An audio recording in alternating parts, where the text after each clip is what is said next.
Merhabalar, hoş geldiniz arkadaşlar. Böyle tatlı bir video getirdim.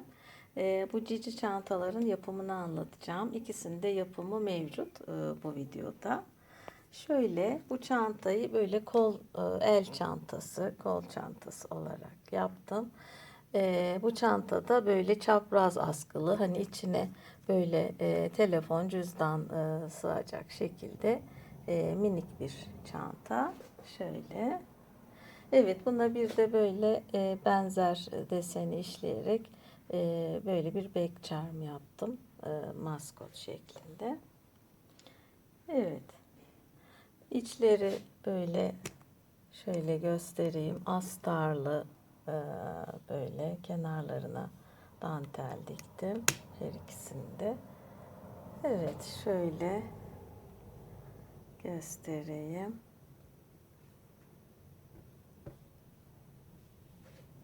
Evet. Şimdi yapılışlarına geçelim.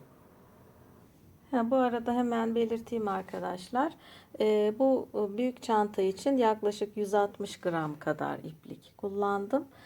Küçük çanta için de 100 gram kadar iplik kullandım. Bu şekilde. Evet, şimdi yapılışına geçmeden önce ölçülerini vereyim. Gerçi örerken de veriyorum. Şöyle bitmiş hali 20 santim kadar eni var. Şöyle 21 santim boyu, taban genişliği de şöyle 6 santim gibi bir taban genişliği var. Şu klipsin genişliği şöyle 19 santim gibi bir genişlik. Evet, diğer çantamıza da bakalım. Şöyle yaklaşık, şöyle bakın, yaklaşık 14 santim eni, 17 santim boyu, tabanı şöyle yaklaşık 5 santim. Şu klipsin genişliği de şöyle 15 santim kadar bir genişliği var. Şimdi ilk önce bu çantadan başlıyoruz. Sonra bunu göstereceğim. Evet arkadaşlar, şimdi başlayalım. Kullandığım iplik bu şekilde filoş makrame ipi. Şöyle. Tığım da 7 numara 4 milimetre tığ. Şimdi 34 zincirle başlıyorum. Evet, bu 34 zinciri de şöyle tespit ettim. Şuradan örmeye başlıyoruz. Şuraya, şu içini de alacak şekilde sığacak kadar bir zincir çekiyoruz. O da benim ipim ve tığımla 34 zincire tekabül ediyor.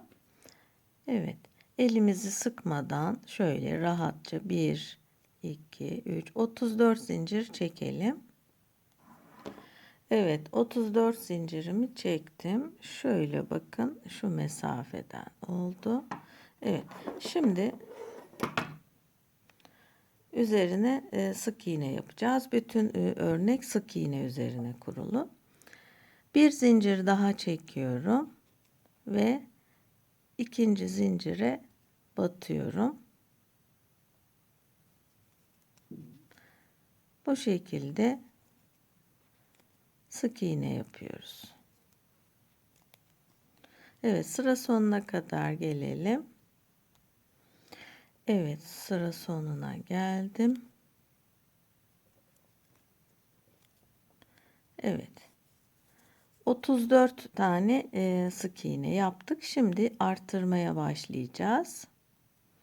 Evet, şöyle göstereyim. Şu iki yandan bakın, şu şekilde arttıracağız. Evet. Şimdi arttırma için 2 zincir çekiyorum. 1, 2 ve dönüyorum. Şu çektiğim ilk zincire batıyorum. Birinci zinciri atlıyorum. Şu son zinciri ilk zincire batıyorum. Ve normal örgüme devam ediyorum. ilmeklere normal bu şekilde batarak. Evet. Burada arttırmaya başladık. Bir sıra arttıracağız her iki taraftan. Bir sıra arttırmadan öreceğiz. Bir sıra her iki taraftan arttıracağız. Bir sıra arttırmadan düz öreceğiz. Burada işaret koyalım. Karıştırmamak için şöyle bir, burada arttırmaya başladık bu sırada.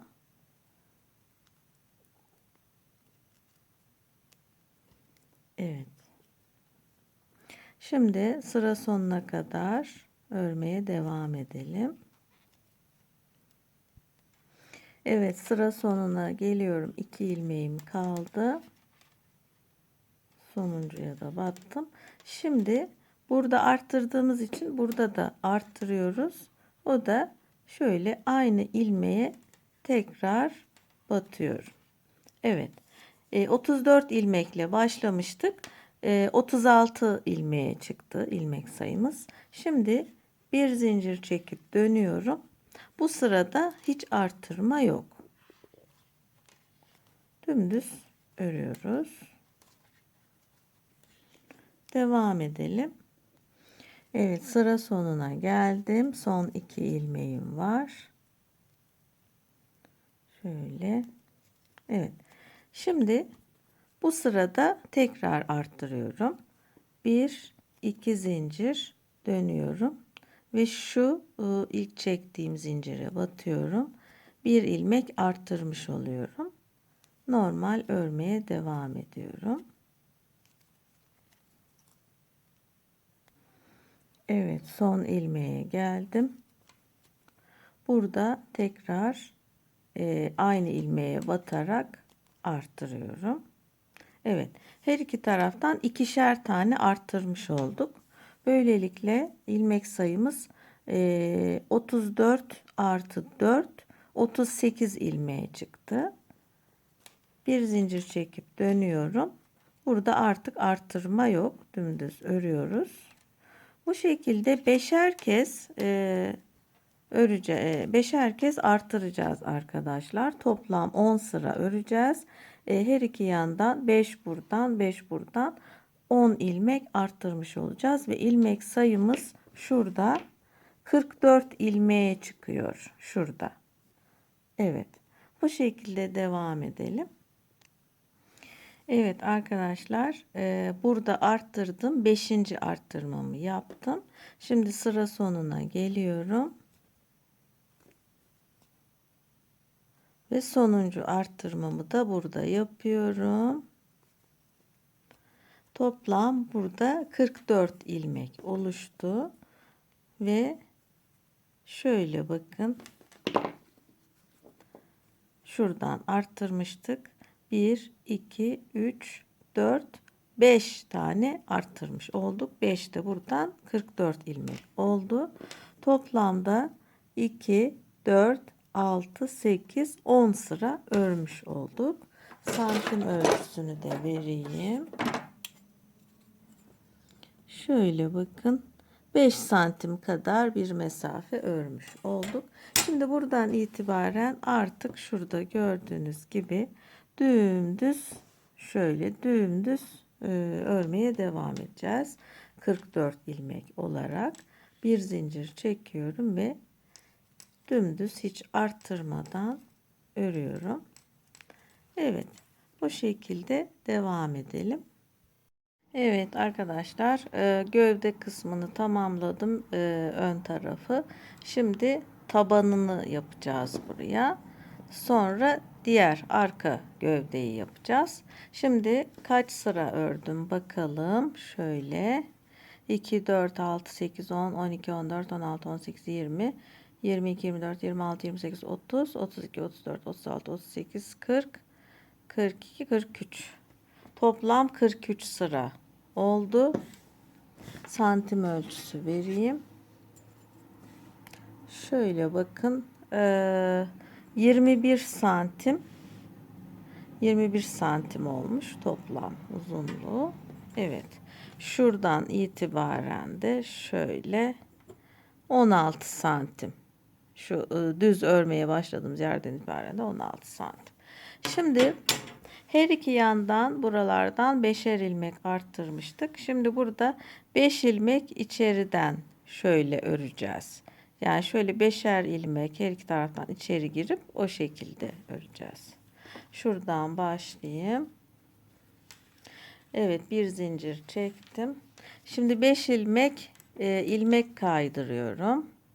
Şöyle 1 2 3 4 ve 5 ilmek buradan eksiltmiş oldum. Buradan başlıyorum. Sayarak böyle, evet, 34 ilmek başlayıp 44 ilmeğe çıkmıştık. Şimdi burada tekrar 34 ilmek olarak dümdüz öreceğiz taban kısmını. Evet, şöyle 1 2 3 4 5. Şuraya bir işaret koyayım da karışacak gibi duruyor. Şöyle.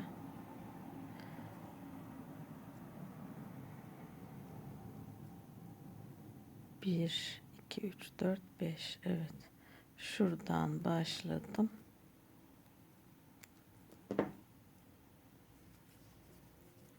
Evet, 2, 3. Buraya kadar gelelim. Evet arkadaşlar. Toplam buradan 34 ilmek ördüm. Şurada 1, 2, 3, 4, 5 ilmek bıraktım. Geri dönüyorum. Bir zincirle. Evet. Bu şekilde dümdüz öreceğiz 34 ilmeği taban genişliği boyunca. Devam edelim. Böyle devam edelim. Evet arkadaşlar, toplam 10 sıra ördüm burada 34 ilmek olarak. Santim ölçüsü de vereyim. 6 santim örmüş olduk. Şimdi ipimi kestim buradan. Şuradan devam edeceğiz örgüye. Şimdi önce şuraya bir 6 zincir, pardon 5 zincir bırakacağım. 5 ilmek, çünkü iki yandan artıracağımız için şuraya bir 5 zincir bırakalım. 1 2 3 4 5. Evet, bir zincir de fazladan çektim. Şöyle.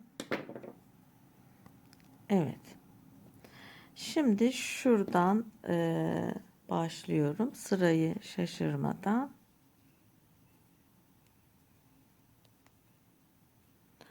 Evet, şuraya bir yine 5 ilmek ekliyoruz. 5 zincir. 1 2 3 4 5. Evet. Bir zincir çekiyorum ve hemen ikinci zincire bir sık iğne. 1 oldu. 2 3 4 ve 5 ilmek arttırmış olduk.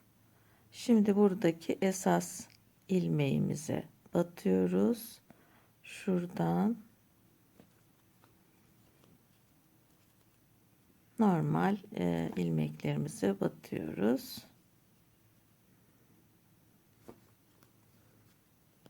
Evet. Şuraya kadar gelelim. Evet, son ilmeklere geldim.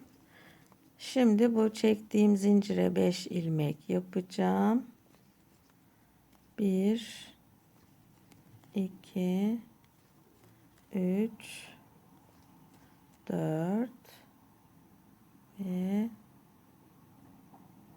son zinciri biraz sıkmıştım. 5. Evet. 5 ilmek iki taraftan arttırmış olduk. Şimdi bir zincir çekip dönüyorum. Normal örgüme devam ediyorum.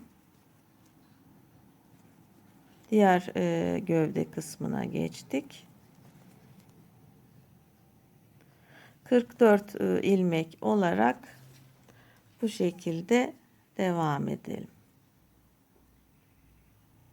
Evet arkadaşlar, diğer gövdeyi de tamamladım. Şimdi buradan bu kez şöyle eksilteceğim. Burada arttırarak başlamıştım. Evet, burada arttırarak başlamıştım. Şimdi burada da şöyle eksilterek devam edeceğim.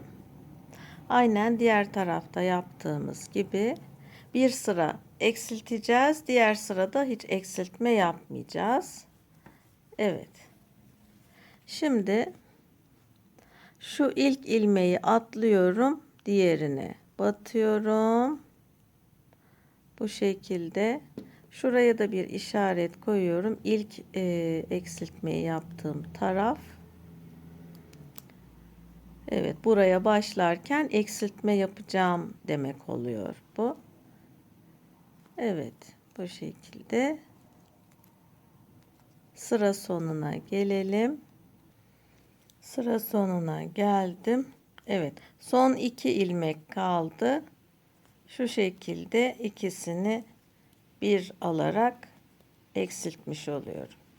Bir zincir çekip dönüyorum. Bu sırada eksiltme yapmadan dümdüz öreceğiz.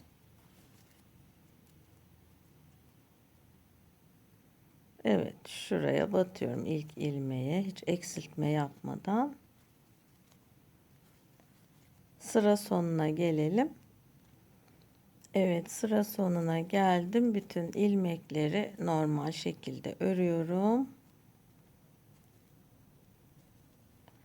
Ve bir zincir çekip dönüyorum. Bu işaretli yerde eksiltme yapacaktık bu sırada. Evet, bu ilmeği atlıyorum, diğerine batıyorum. Evet, bu şekilde devam edelim arkadaşlar. Her iki taraftan 5'er ilmek eksilterek devam edeceğiz. Evet arkadaşlar, örgümüzü tamamladık. Çantamızın şöyle şu şekilde üzerini işledim ben. Şimdi nasıl işlediğimi göstereceğim. Önce desenin ekran görüntüsünü vereyim.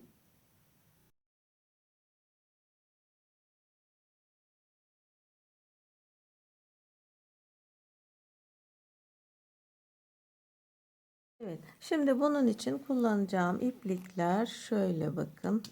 Normal örgü ipleri kullanıyorum. Bu şablonda gösterilen renklere uygun olacak şekilde evdeki iplerden seçtiğim ipler, renkler bunlar. Evet, şimdi şöyle bir goblen iğnesine ucu küt bir kat ipliği geçirdim. Şimdi işlemeye başlıyoruz. Şöyle. Şimdi evet, şuradaki şu açık görünen kısımlara çok ince iplikle bir kat şöyle bir sıra geçtim.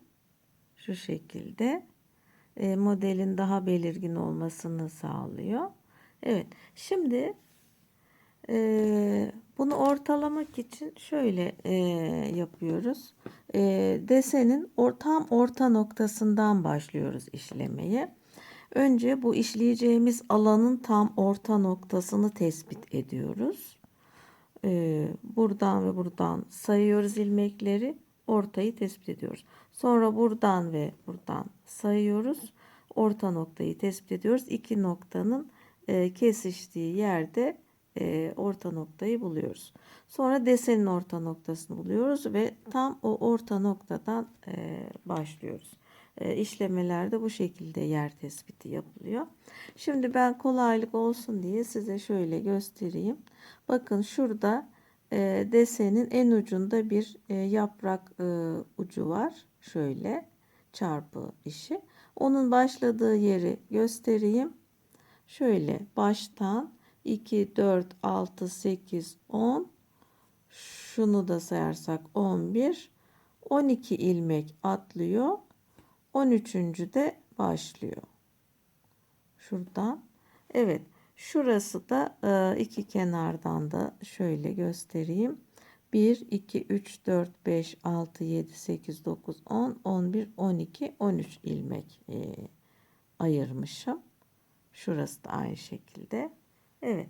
Şimdi şurada göstereceğim nasıl yaptım. Daha önce de paylaşmıştım. Bu şekilde sık iğne üzerine kaneviçe nasıl işlenir diye videolarım var. Evet. Şöyle ipliğimizi sabitliyoruz. Şimdi bakın buna etamin kumaşı muamelesi yapıyoruz bu tığ işi sık iğneye. Şöyle etamin kumaşında da böyle kareler var. 4 köşeden oluşan. Burada da o kareler şöyle. Şu ilmeklerin her iki yanındaki boşluklar kareleri temsil ediyor. Mesela bakın şu 1, 2, 3, 4. Bu bir kare. Şöyle daha yakından göstereyim. Tabii kare çok etamin kumaşındaki kadar böyle dümdüz alt alta gelmiyor. Hafif sola çekiyor bakıyorsunuz.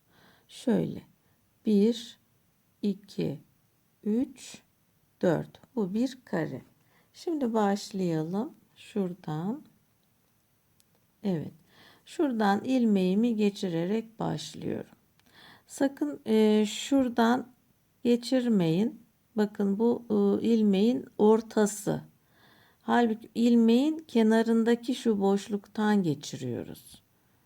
Şöyle bakın. Bunlar o işleyeceğimiz boşluklar. Yani şöyle ilmeğin ortasından geçirmeyelim ipimizi. Evet, şuradan başlıyorum.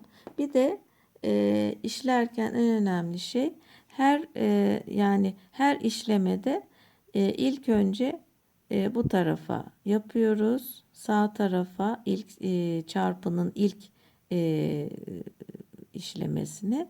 Sonra buradan buraya yapıyoruz. Yani şöyle kağıt üzerinde göstereyim. İşlemeyi yaparken diyelim önce sağdan başladık. Şöyle şu şekilde yapıyoruz. Sonra diğer kareyi böyle, diğer kareyi böyle kaç kare yapacaksak desene göre. Sonra bunların üstüne bu şekilde yapıyoruz. Yani altta kalan şu iplik hep aynı yöne bakacak. Üstte kalan iplik de hep aynı yöne bakacak. Ona dikkat edelim. Yani şöyle işleme yapmıyoruz. Bir kareyi şöyle önce şöyle işleyip sonra üstüne bunu yapıp onun yanındaki kareyi önce şöyle işleyip sonra üstüne bunu yapıp bu şekilde yapmıyoruz. Önce hep aynı yöne, yani bütün kareler hep ilk sırası aynı yöne bakacak. Şöyle ikinci sırası üstüne işlediğimiz çarpı işlemesi hep aynı yöne bakacak. Şöyle. Yani şöyle bu şekilde işlemiyoruz. Evet, şimdi başlayalım. Şöyle.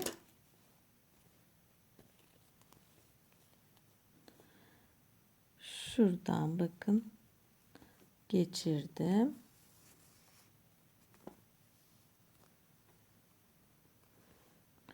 Bakın burada net bir şekilde görünüyor. Şurası diğer kare.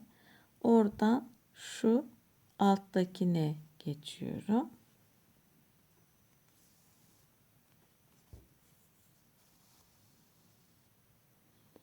Evet. Sonra yanındakine geçiyorum. Şöyle. Diyelim burada 3 kare işlememiz lazım. Hemen yanına bir tane daha şöyle bakın yapıyoruz. Sonra bunların üstünü yapıyoruz. Şu geçtiğimiz noktalara tekrar batmış oluyoruz şöyle. İpimizi çok sıkmayalım. Normal böyle düzgün bir şekilde tutacağız.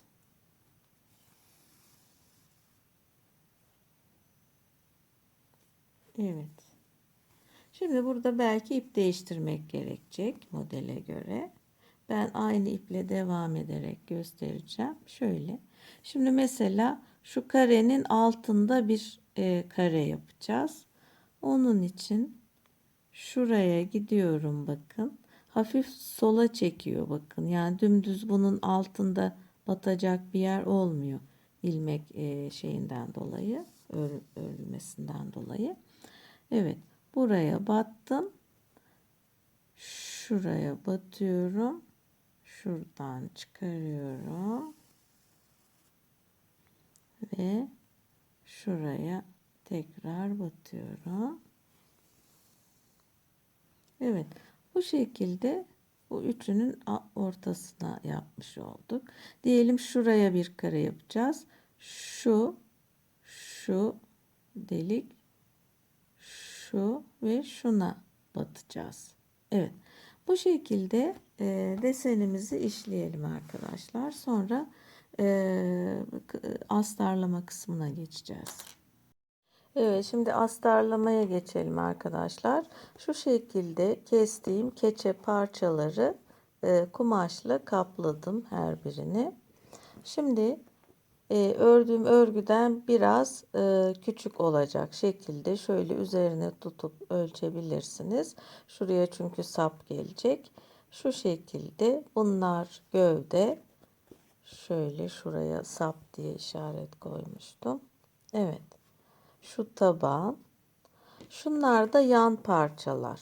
Şöyle bunlar şöyle birleşilip dikileceği için yan parçaları tek parça olarak yaptım. Şöyle yani şöyle koyduğumuzda bu parça hem bu örgü kısmını hem de şuradaki yan kısmı kapsayacak. Bunu da bu şekilde koyuyoruz. Evet, bu parçaları dikerek birleştireceğim önce. Şöyle bir sağlam masura ipliği alıyorum ve 2 kat olarak dikmeye başlayacağım.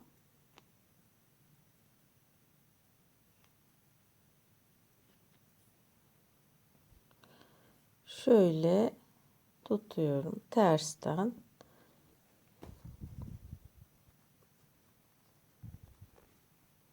Diğer yaptığım çantalarda da bu şekilde yapmıştım.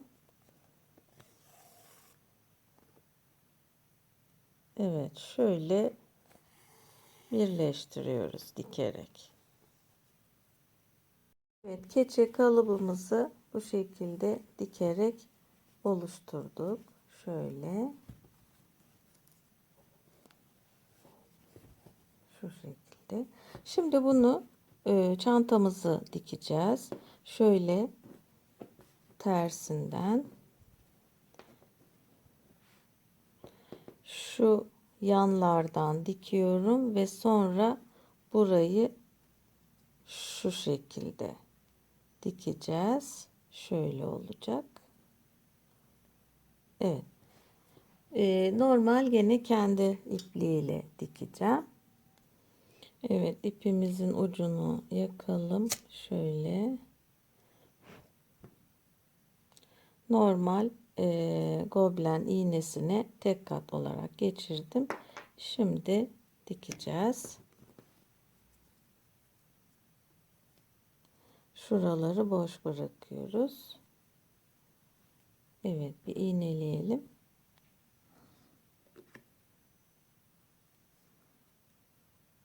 Evet. Evet, iğneledik. Şöyle karşılıklı ilmekleri alarak şöyle dikiyoruz.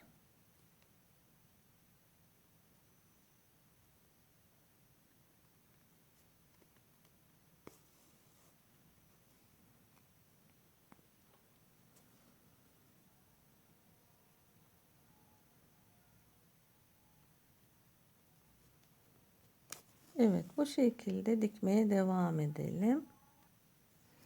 Evet, şuraya kadar diktim. Şimdi şu taban kısmını şöyle yapıyoruz.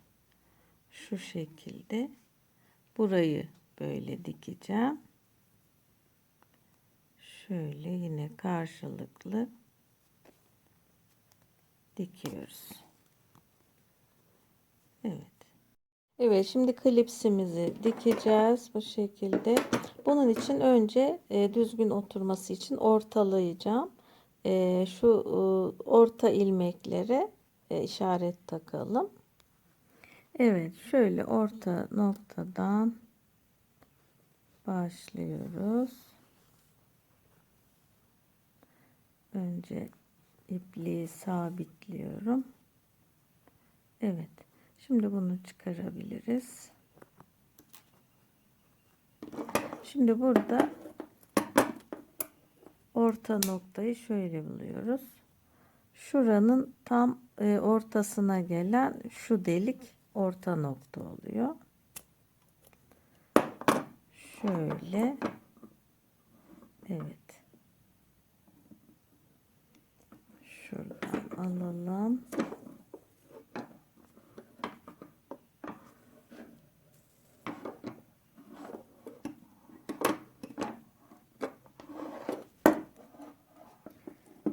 Evet, şöyle dikeyim.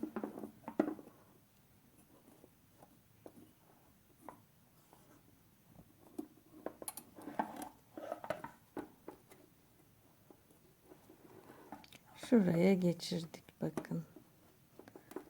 Şöyle.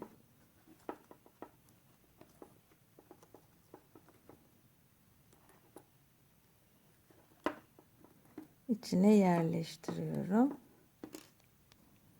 Evet, şöyle küt bir makas ucu olabilir. Böyle çubuk gibi bir şeyle şöyle içine yerleştiriyoruz.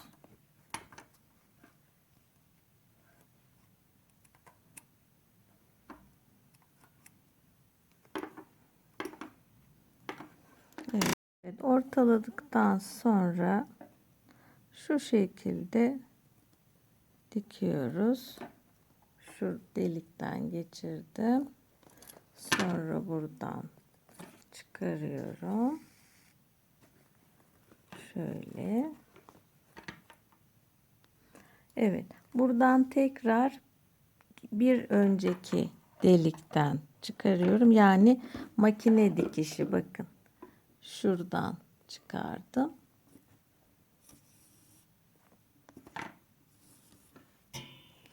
Sonra bir sonraki deliğe batıyorum. Şöyle bakın.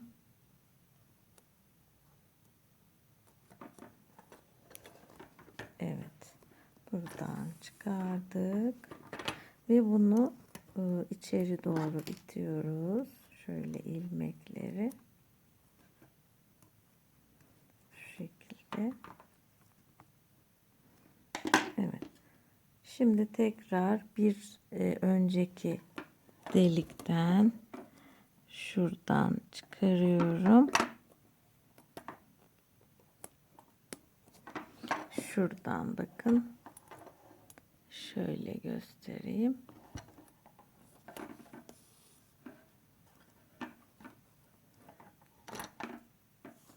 Sonra tekrar bir sonraki delikten çıkarıyoruz. Evet, bu şekilde dikelim arkadaşlar. Evet, bu şekilde şu kısmı diktim bakın. Şuradan şuraya kadar olan. Şimdi burayı şuraya dikeceğiz. Şöyle. Evet, devam edelim. Evet, klipsin dikişini tamamladım arkadaşlar. Şöyle iç kısmına bir de böyle şu dikiş yerlerine dantel diktim. Daha temiz ve güzel görünmesi için. Evet. Bir de böyle minik bir bek charm yaptım. Maskot. Evet. Şimdi diğer çantamızın yapılışına geçelim. Evet, şimdi küçük çantaya gelelim arkadaşlar. Onu da aynen diğer çantayı ördüğüm gibi filoş makrame ipiyle ve 7 numara tığla ördüm. Evet. Şimdi şu işlemesinin desenini vereyim, şablonunu.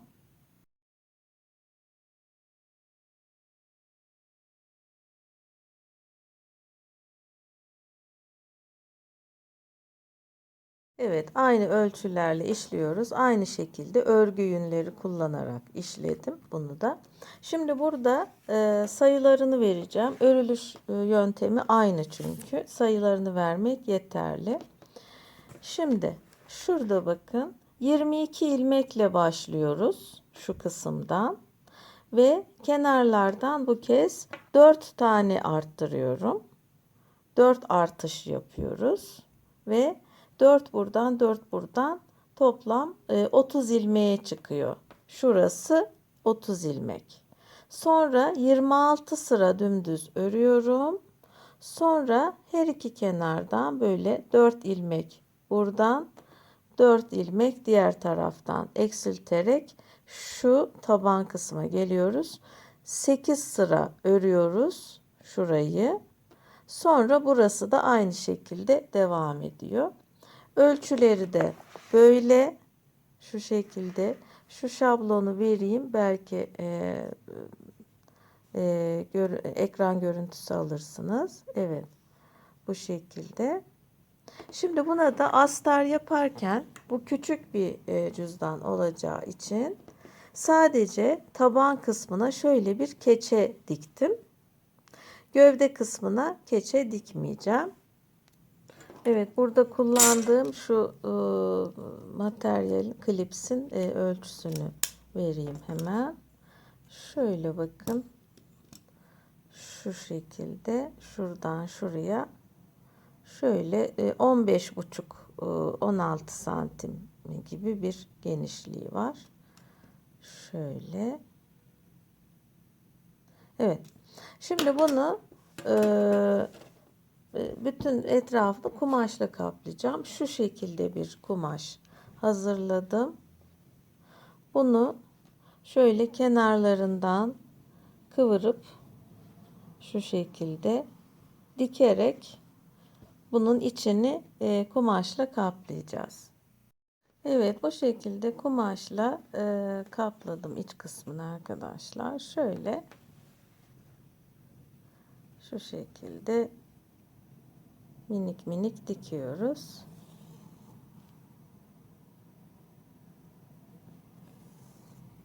Evet, bu şekilde diktikten sonra şöyle tersini çevirip şuralardan dikeceğiz. Evet, klipsini diktim arkadaşlar. Bir de üzerine bu şekilde bir dantel diktim. Çok tatlı bir görüntüsü oldu. İçi de şöyle. Evet, iç kısmına da bir tığ işi diktim. Birleşim kenarına. Evet, bu şekilde. Evet, çantalarımız bu şekilde hazır. Şöyle. Evet. Umarım faydalı bir video olmuştur. Diğer projelerimde görüşmek üzere. Şimdilik hoşça kalın.